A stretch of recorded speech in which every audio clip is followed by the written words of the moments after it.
अवलंब रहित होकर किसकी शरण में जाऊंगी। माता अर्पण तुम्हारे मंत्र का एक अक्षर भी कान को पड़ जाए तो उसका फल यह होता है कि मूर्ख चांडाल भी मधु पाके समान मधुर वाणी का उच्चारण करने वाला उत्तम वक्ता हो जाता है। दीन मनुष्य भी करोड़ स्वर्ण मुद्राओं से संपन्न हो चिरकाल तक निर्भय विहार करता रहता है।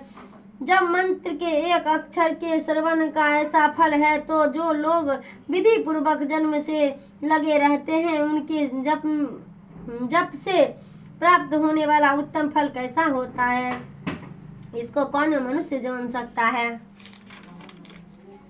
भवानी जो अपने अंगों में चिता की राख भभूत लपेटे रहते हैं उनका विष भी भोजन है। जो दिगंबरधारी नग्न रहने वाले हैं, मस्तक पर जटा और कंठ में नागराज वासुकी को हाड़ के रूप में धारण करते हैं तथा जिनके हाथ में कपाल भिक्ष पात्र हो शोभा पाता है, ऐसे भूतनाथ पशुपति भी जो एकमात्र जगदीश की पदवी धारण करते हैं। इसका क्या कारण है, यह महत्व उन्हें कैसे मिला?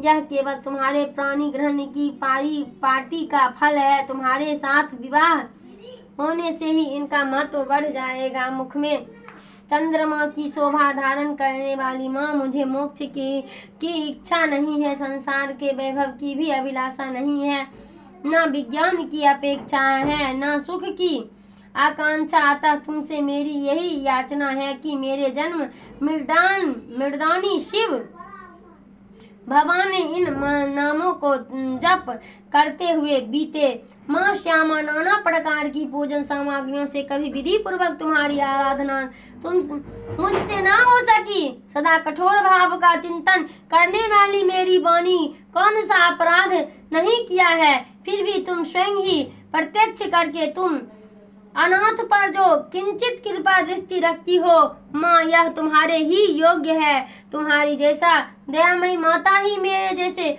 कुपुत्रों को भी आश्रय दे सकती है। माता दुर्गे, करुणा सिंधु महेश्वरी, मैं विपत्तियों में फंसकर आज जो तुम्हारा स्मरण करता हूँ, पहले कभी नहीं करता था। इसे मेरी सठता न मान लेना, क्योंकि भूख प्यासे प्रीत बालक माता के शरण में स्मरण करते हैं। जगदम्ब, मुझ पर जो तुम्हारे पुण्य कृपा बनी हुई है, इसमें आश्चर्य की कौन सी बात है। पुत्र अपराध पर अपराध क्यों न करता जाता हो, फिर भी माता उसकी अपेक्षा नहीं करती। महादेवी मेरे समान कोई पातकी नहीं है और तुम्हारे समान दूसरा कोई पापहारनी नहीं है। ऐसा जानकर जो उचित जान पड़े वह करो।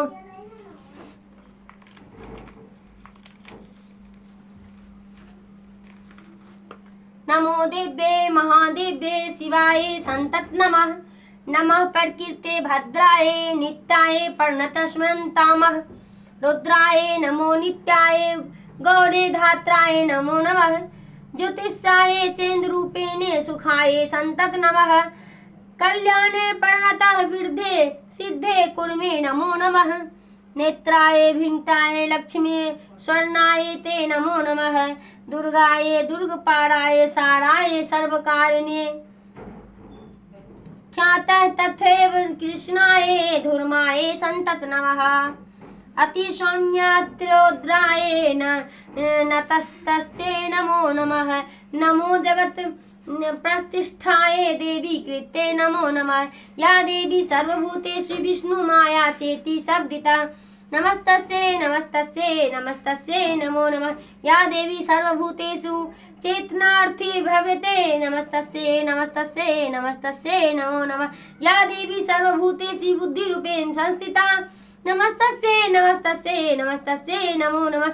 या देवी सर्वभूतेषु निद्रारूपेण संस्थिता। नमस्तस्यै नमस्तस्यै नमस्तस्यै नमो नमः। या देवी सर्वभूतेषु सुधारूपेण संस्थिता। नमस्तस्यै नमस्तस्यै नमस्तस्यै नमो नमः। या देवी सर्वभूतेषु या देवी सर्वभूतेषु सर्वभूतेषु इच्छारूपेण संस्थिता नमस्तस्यै नमस्तस्यै नमस्तस्यै नमो नमः। या देवी सर्वभूतेषु शक्तिरूपेण संस्थिता नमस्तस्यै नमस्तस्यै नमस्तस्यै नमो नमः। या देवी सर्वभूतेषु तृष्णारूपेण संस्थिता नमस्तस्यै नमस्तस्यै नमस्तस्यै नमो नमः। या देवी सर्वभूतेषु शान्तिरूपेण संस्थिता नमस्तस्यै नमस्तस्यै नमस्तस्यै नमो नमः।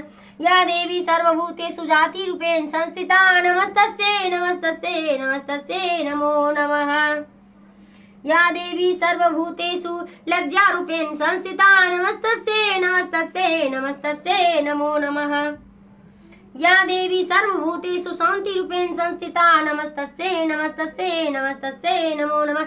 या देवी सर्वभूतेषु श्रद्धारूपेण संस्थिता नमस्तस्यै नमस्तस्यै नमस्तस्यै नमो नमः। या देवी सर्वभूतेषु कान्तिरूपेण संस्थिता नमस्तस्यै नमस्तस्यै नमस्तस्यै नमो नमः। या देवी सर्वभूतेषु लक्ष्मीरूपेण संस्थिता नमस्तस्यै नमस्तस्यै नमस्तस्यै नमो नमः। या देवी सर्वभूतेषु वृत्तिरूपेण संस्थिता नमस्तस्यै नमस्तस्यै नमस्तस्यै नमो नमः। या देवी सर्वभूतेषु मातृरूपेण संस्थिता नमस्तस्यै नमस्तस्यै नमस्तस्यै नमो नमः। या देवी सर्वभूतेषु दयारूपेण संस्थिता नमस्तस्यै नमस्तस्यै नमस्तस्यै नमो नमः। या देवी सर्वभूतेषु दृष्टिरूपेण संस्थिता नमस्तस्यै नमस्तस्यै नमस्तस्यै नमो नमः। या देवी सर्वभूतेषु मातृरूपेण संस्थिता नमस्तस्यै नमस्तस्यै नमस्तस्यै नमो नमः। या देवी सर्वभूतेषु भ्रांतिरूपेण संस्थिता नमस्तस्यै नमस्तस्यै नमस्तस्यै नमो नमः। इंद्राधिष्ठात्री भूतां चाखिलश्च भूतेषु संतस्तस्यै व्यात्ते नमो नमः। चितिरूपेण या कृष्णमेव्यां स्थित जगत नमस्तस्यै नमस्तस्यै नमस्तस्यै नमो नमः।